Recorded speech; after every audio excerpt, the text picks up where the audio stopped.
pagmamahal nila, yung suporta. Tapos na-enjoy ko talaga yung pagiging baby ko sa kanila.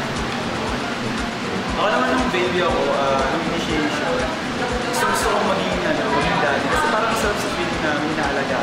Okay, gano'n. Parang sa kanya. Yan na. Naging very responsible yung mga mami daddy namin. Hindi kami pinagpayaan, naging very supportive sila.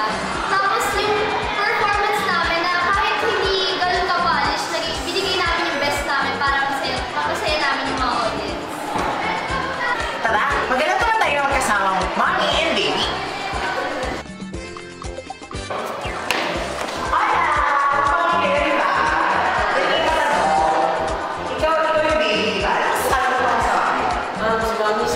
Supportive niya, sobrang pa-baby niya, minsan. Pero grabe, ang sarap magkaroon ng mommy dahil sobrang nagkakaroon ka ng guide para ma-achieve yung mga goals mo dito sa college life. Ikaw naman, mommy, ano namang masasabi mo sa baby mo? Bebe din to.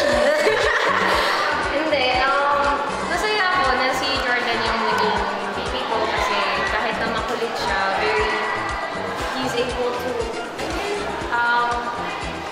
kaya niyang pasayahin ako, parang tunay na baby to mom, parang gano'n. So,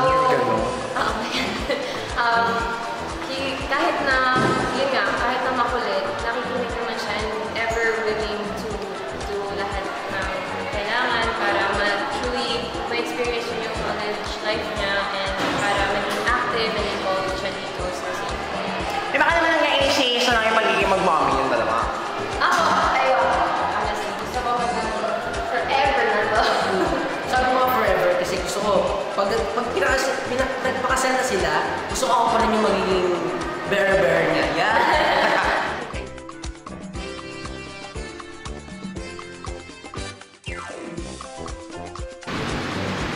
At sa celebration ng buwan ng Wika ngayong Agosto, syempre hindi naman natin pwede hindi pag-ibig mo yan dito sa St. Paul.